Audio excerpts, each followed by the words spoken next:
Hey Max Pard, kamusta kayo? At ngayon pag-uusapan natin ang mga bagay na hindi mo dapat gawin kapag walang paramdam sa iyo ang isang lalaki.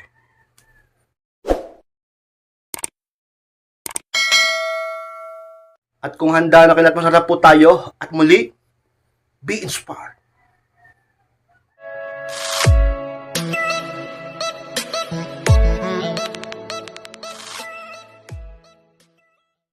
At ang unang bagay kayo na hindi mo dapat gawin kapag walang paramdam sa iyo ang isang lalaki, ang panahintay sa message or call niya. Yan ang unang bagay ka-inspired na hindi mo dapat gawin kapag walang paramdam sa iyo ang isang lalaki.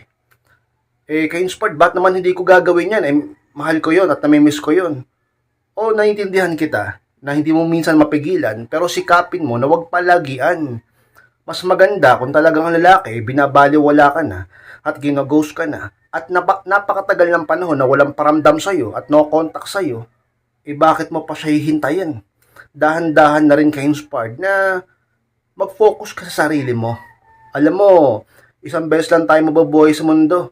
Bakit mo sasayangin ng buong panahon mo sa paghihintay lang ng message or call ng isang lalaki na siya mismo hindi pinapakita ang halaga, pagpapahalaga niya sa'yo? 'Di ba? Kaya naman, mag-self-improve ka na lang at mag-no contact rule sa kanya. Kung nag-no contact rule siya sa'yo, mag-no contact rule ka din sa kanya. Hindi siya nagpaparamdam sa'yo, huwag ka ding magparamdam sa kanya. Huwag kang maghintay ng message or call niya at mag-focus ka sa pag-self-improve ng sarili mo. Magpaganda, magpa-sexy, ayusin ang buhay, magpayaman. Talaga naman ayusin ang karir at talaga naman gawing masaya ang buhay. Kaysa naman maglukmok ka at mag-self-pity at maghintay na lang sa kanya maghapon magdamag. Huwag kang maghabol sa lalaking ginaganyan ka. Kung mahal ka niya, talaga namang siya mismo ang magdedesisyon na kontakin ka. Siya mismo ang gagawa ng paraan upang magkita at magkausap kayo. Pero kung ganyan na para bang tinataguan ka, nilalayuan ka, tinatakasan ka, ginaghost ka, at wala nang paramdam sa'yo, huwag mo nang hintayin ng ganyang katagal. Sa umpisa, maintindihan kita, hintayin mo yan. Pero yung iba dyan, umabot na ng buwan, taon, hintay ka pa rin ng hintay. Marami nang gustong manligaw sa'yo. Marami nang lumipas na pagkakataon. Marami diyang lalaki na handa kang mahalin. Pero pinapalagpas mo dahil sa kakahintay mo sa lalaking hindi na nagpaparamdam sa iyo. Ka-inspired sa mga bagay na hindi mo dapat gawin kapag hindi na nagpaparamdam sa iyo ang isang lalaki. Pangalawang bagay na hindi mo dapat gawin kapag walang paramdam sa iyo ang isang lalaki, yung pag-block at pag-restrict sa kanya. Yun ang pangalawa ka-inspired na hindi mo dapat gawin kung yung lalaking yun ay hindi na nagpaparamdam sa iyo kung sino man yan. Yung iba block mo siya o i-restrict. Ka-inspired, bakit naman ganon? Alam nyo, wala rin namang silbi yung ganyan. Meron nga akong kilala, binablock niya lagi yung boyfriend niya. Pero, doon naman sila nag-uusap sa email. May email. Doon sila nag-uusap o sa ibang apps. O di para din kayong mga tanga niyan, para din kayong mga bata niyan. May pa-block-block pa kayo sa Messenger, nag-uusap naman kayo sa ibang application. 'Di ba? Restrict ka inspired. Huwag mo ring i-restrict. Sa totoo lang. Kasi ang alam ko sa restrict kapag sa katagalan, pag nagme-message sa iyo yung tao, parang halos hindi na rin lumalabas sa umpisa lang O di sayang naman. Paano kung nagsisisi na pala? Paano kung gusto na palang makipag-ayos, di ba? At saka walang silbi yan. Isa pa, mag-self-improve ka, mag-post ka, upang makita niya ang value mo. Paano niya marirealize ang tunay mong halaga, bukod sa iniisip ka niya? Dapat nakikita niya rin na masaya ka. Paano niya makikita ang masaya ka? Kung naka-block siya sa'yo. At kung dumating ang pagkakataon na gusto niya nang makipag-ayos at ayusin ang inyong relasyon, paano kanya ngayon makokontak? Kinspard, hayaan ko na lang, huwag ko nang i-restrict, huwag ko nang i-block. Oo. Hayaan mo lang, pwede mong i-mute. Mute. Diba? Pwede yun. Pero yung block at restrict, huwag na. Hindi naman nakakatulong yun. Makakatulong ba yan? Ikaw naman, loko mo lang din ang sarili mo Totoo niyan. Pagka-block mo, pagka-restrict mo, tinitingnan mo pa rin, ini-stock mo pa rin. Diba? Pag block, wala nang tinginan, wala nang stock. Pag restrict, wala nang dinginan. Problema, may pa-block pa kayo, may pa-restrict pa kayo. Unrestrict nyo naman, i-unblock nyo naman para lang i-stock. Dahil namimiss nyo, dahil gusto nyo makibalita. Huwag nyo nang i-block o i-restrict. Sapagkat ka-inspired, hindi naman nakakatulong ang bagay na yan. At kung isa pa, total, hindi na rin naman din siya nagpaparamdam. At gusto mo rin dumating ang pagkakataon, kung mahal mo pa siya, magkaayos kayo, ihayaan mo lang na makapag-message pa rin siya sa'yo. Ka-inspired. Sa mga hindi mo dapat gawin, ang i-block o i-restrict yung lalaking yan na hindi nagpaparamdam sa'yo. Pangatlong bagay na hindi mo dapat gawin kapag hindi na nagpaparamdam sa iyo ang isang lalaki, ang pabayaan mo ang sarili mo. Yun ang pangatlo, inspired. Alam niyo mga inspired, kapag ang lalaki ay talaga namang hindi na nagpaparamdam sa iyo at pinabayaan ka na, tama ba na pabayaan mo ang sarili mo dahil lang sa ginawa niya yun sa iyo? Bakit noon, nung hindi pa kayo magkakilala, nung hindi mo pa siya kilala, masaya ka naman nakakaya mo namang mabuhay at maging masaya nung hindi pa kayo magkakilala. Pero ngayon, sabihin ng iba ka-inspired, di ba sabi mo kasi may attachment na yan Oo nga, pero hindi ko naman sinabi ka-inspired na hindi mo kakayanin pag nawala yung tao na yun. Sa umpisa mahirap, pero walang permanente sa mundo. Di ba yung iba dyan iniwan lang Ilang taong pinabayaan yung sarili, hindi na nagtrabaho, hindi na nag-ayos, nangayayat na, nagmukha ng losyang. Di ba? Nanira ng buhay ng iba, sinira ang kanyang buhay pati, at ang kanyang karir, at ang kanyang sarili, at ang kanyang itsura. Huwag kayong gumaya sa mga ganon. Kapag hindi na nagpaparamdam sa iyo ang partner mo, mas piliin mo pa rin ka-inspired na gawin kung ano ang tama. At ang isa sa mga tama na yon ay ang alagaan mo ang sarili mo. Kasi, bumalik man siya o hindi, at least ikaw, hindi mo pinabayaan ang sarili mo. Kung hindi na siya bumalik, kung hindi na kayo magkaayos, hindi na siya magparamdam sa iyo, at least man lang, di ba, lagaan mong sarili mo para sa bagong paparating. Doon sa bago mong makikilala. Di ba? Unfair naman sa kanya, pinabayaan mong sarili mo. Ganun yan. At saka isa pa sarili mo yan. Mahalin mo ang sarili mo, isa lang yan.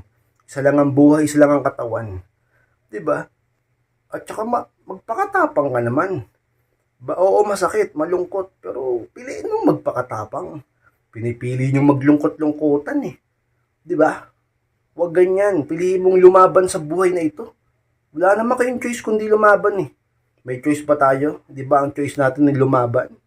Sa buhay na ito, sa mga pagsubok. Kahit sa pag-ibig pa yan Ngayon, ang lalaki ka-inspired kapag hindi nagpaparamdam sa iyo, gawin mo lang yung mga tips ko sa iyo na yan, advice ko sa iyo na yan, mga bagay na hindi mo dapat gawin kapag hindi nagpaparamdam sa iyo ang isang lalaki. Pang-apat na hindi mo dapat gawin ka-inspired kapag walang paramdam sa iyo ang isang lalaki, yung panay-stalk sa kanya. Pang-apat ka-inspired. Ka-inspired bakit naman ganun namimiss ko nga Tsaka baka siya nga ni-stalk ako Ihayaan mo siya. O pwedeng sabihin natin i-stalk mo siya isang beses sa umpisa. Pero hindi naman yung palagi na lagi kang i-stalk ng i-stalk sa kanya. Paano ka magiging matatag niyan? Paano makakayanan ng paggamit ng mga no-contact rule? Paano ka makapag-focus sa self-improvement? Paano ka magiging maligaya? Paano matututunan ka-inspired na maging malakas kahit wala siya? Kung i-stalk ka ng i-stalk sa kanya. Yung iba, binlock ka na nga, gagawa ka pa ng ibang account para lang i-stalk siya. Di ba? Huwag kang stalk ng stalk sa kanya. Kasi hindi yan makakatulong para maging matatag ka. Makakasama pa yan para sumuko ka at maghabol ka sa kanya. Yung pang-i-stalk dyan sa lalaki, type yan ng paghahabol. Di ba? Yung ka-inspired, hindi, chinecheck ko lang naman, hindi ko naman siya hinahabol Yun ang akala mo. Pero ang totoo, paghahabol din yan. Dahil gusto mo pang makibalita sa kanya. Umaasa ka pa sa mga bagay-bagay na patungkol sa inyo. Iniisip mo o tinitingnan mo kung meron siyang bago o kung may pag-asa pa ba kayo. Iniisip mo kung naaapektuhan ba siya. Ano pa bang pakialam mo doon kung talagang hindi mo na siya gusto? Ano pa bang silbi nun kung talagang kaya mo na? Diba? Wag mo siyang i-stalk para hindi ka magmukhang naghahabol. Tandaan mo, hindi ka aso na hahabol-habol. Diba? Ganyan yan. Huwag kang stalk na stalk dyan. Kung hindi siya nagpaparamdam sa'yo, hayaan mo siya. Kung wala siyang paramdam sa'yo, huwag mo siyang habulin. Gamitin mo ka-inspired ang no contact rule. Sa katagalan ka-inspired, hindi rin makakatiis yan. Lalo na kapag talagang wala ka rin paramdam sa kanya. Diba? Sa mga sikreto. Sa mga bagay na hindi mo dapat gawin yung panay-stalk sa kanya, kung lalaking yan ay hindi na nagpaparamdam pa sa iyo. Panglimang bagay na hindi mo dapat gawin kay sport kapag walang paramdam sa iyo ang isang lalakis, ang habulin siya ng habulin, yung palima kay sport. Ayan na nga, yung iba hindi mapigilan yung sarili maghabol eh. Sa lahat ng pagkakataon, sa lahat ng paraan, ginagawa ang lahat para lang maghabol. Ang pinaka-goal is magkaayos, magkabalikan dahil mahal mo yung lalaki. Nangihinayang kasi yung relasyon. At talaga namang wala kang ibang hinangad kundi siya lang. At kung ano pa man ang dahilan mo kung bakit mo siya hinahabol. Pero kay Spark, huwag ang habol ng habol sa kanya. Dahil sa bawat paghahabol mo sa isang lalaki, mas lalong bumababa ang value mo. Kapag mas lalong bumababa ang value mo, mas lalong napapalayo ka sa katotohanan o sa pag-asa na muli kayong magkaayos. Dahil matuturn off yan sa'yo. At bababa ang tingin niya sa'yo. Mas lalo niyang hindi ka gugustuhin. Mas lalo lang pinapatunayan sa kanya na wala kang halaga. Dahil naghahabol ka eh. Pinapakita mo sa kanya na sobrang halaga niya bilang isang tao dahil hinahabol mo siya. Lalaki pa ulo niya sa ginagawa mong yan. Diba? Imbis na maturuan mo siya ng leksyon, tinuturuan mo pa siyang maging mayabang. Tinuturuan mo pa ang puso niyang lumayo sa iyo. Ba't hindi ka magsimula magtiis, magsakripisyo at maghintay? Huwag mo siyang habulin, huwag kang magparamdam sa kanya. Tinitiyak ko sa iyo, ka-inspired, lahat ng sinabi ko magiging kabaliktaran. Matuturuan mo ang puso niyang muli kang mahalin. Tataas ang tingin niya sa iyo at iisip-isipin ka niya. Isa yun sa mga sikreto upang lalaki sa katagalan manumbalik sa iyo.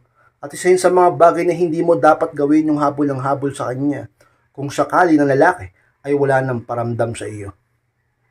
At ang pang-anim na hindi mo dapat gawin kay inspired kapag walang paramdam sa iyo o hindi talaga nagpaparamdam sa iyo ang isang lalaki, ang makalimot sa Diyos. Yung pang-anim kay inspired. Alam nyo mga inspired, kahit anong mangyari, kahit iniwan ka pa ng taong mahal mo, kahit sobrang heartbroken ka ngayon, sobrang sakit ang nararamdaman mo, sobrang lungkot mo, pilitin mo na alalahanin ng Diyos. Huwag mong kalimutan ang Panginoong Diyos sapagkat higit sa lahat, yan ang makakatulong sa iyo. Maaari kang matulungan ng tao, pero yung tao na yun na pwedeng tumulong sa iyo, may problema din naman yun. Diba? Pero ang Diyos, kaya niyang solusyonan yan. Yung lungkot mo, yung pagiging heartbroken mo, yung mga pagdurusa mo, kaya niyang palitan ng ligaya yan. Magtiwala ka lang sa Diyos. Huwag kayong makakalimot sa itaas kapag kayo ay nasasaktan sa pag-ibig. Kapag ikaw ay niloko, kapag ikaw ay pinagpalit, kapag ikaw ay ginos, kapag ikaw ay sinaktan, kapag ikaw ay iniwan, talaga naman, ka-inspired, huwag mong kalimutan ng Diyos. Dahil siya ang magbibigay ng paraan at solusyon upang malagpasan mo lahat ng bagay na yan. At baka sa bandang huli, ay siya pa talaga ang gumawa ng paraan para magkaayos kayo.